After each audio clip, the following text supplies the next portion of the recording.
the two most leveraged types of people that you can look for on social media? Who are the people that you should have on your target market list? Let's look at number one. This is by far the biggest, but I want you to think about this for a second. How many of you have spent hours and hours, thousands of hours, trying to figure out who your target market is? I know that for me, I was always trying to find who's my who, and you've maybe struggled to niche down. But here's the thing. When we start to connect with other business owners, that is the fastest way for us to grow our list. When we are tapping into and warming up the people who already have built lists, who already have the know, like, and trust factor with their clients, when they start to recommend us to their warm audiences, it means that we have a much higher chance of conversions. So if you're going to be on social media and you're going to be using your time to warm people up, why not warm people up who, yes, could be your dream client, but also who have a list of your dream clients, right? If you are doing business alone, you've heard me say this over and over again, but if you're doing business alone, you are doing it the hard way. This type of person has a list that you can connect into. Now, I want you to think, what if you had a goal of finding 10 people a month that you could partner with in some way? It might be that you fill a gap for them and they fill a gap for you in your offer. It might be that you can offer them an affiliate commission. You would be astounded at how many people on social media are content creators, but they're not monetizing their audience, and you have the ability to help them to monetize their audience. So basically what we want to start thinking about is, how can we find these people and be warming up these people rather than just trying to warm up our clients individually? Rather than waiting for the algorithms to show people to us, we are now controlling the algorithm and we're telling the algorithm to look for these types of people. Basically what we're doing is we're creating an old school referral directory where I'm interacting on your content and you're interacting on my content, and I'm referring people to you and you are referring people to me. I paid $4,000 US across 2 different programs to understand how we can have a list of power prospects with over 90 different business types on it.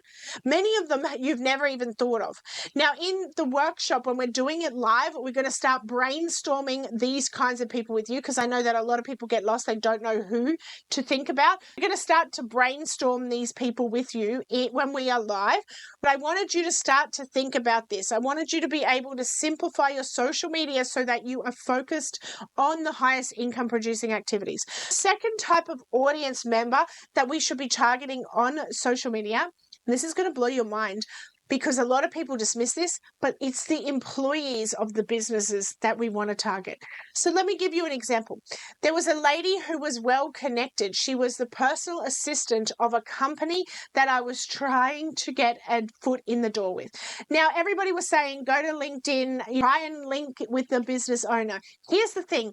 In those bigger companies, in the bigger organizations, and the people who really respect their time, they're not linking with someone like you, and they're not giving you the time of day. They're most likely not scrolling. However, they have a personal assistant. So if you are warming up a personal assistant, if you are being social with the personal assistant, if you're treating them right, you now have a foot in the door that you potentially never would have. Remember that employees not only have an in to the businesses sometimes, but they also have a warm market that they're connected to, other people in the industry that they can refer you to, podcasters, all of this kind of stuff, but people dismiss them as well. When we start to think about it, what are the 2 target markets that we should be looking for on social media? Businesses that are complementary to ours, not competitors, complementary. So where they fill a gap in an area that we don't know, or where we fill a gap in an area they don't know, come work live with us on this, right? And the employees of the businesses. So there's one lady that I work with. She has a group of nurses. So when I wanted to talk about creating passive income, I went to her, and she was linked to different organizations in the nursing area she could connect me with, and she was able to earn affiliate commission from referring everyone to that workshop and to be able to make money from it. And I was able to tap into warm markets who knew, like, and trust all those people that were referring the people to the workshop. So I wanted to show you this because it's absolutely massive. If you can start to get your head around these concepts, you start to be able to have traffic coming to your systems even when you are not on your computer.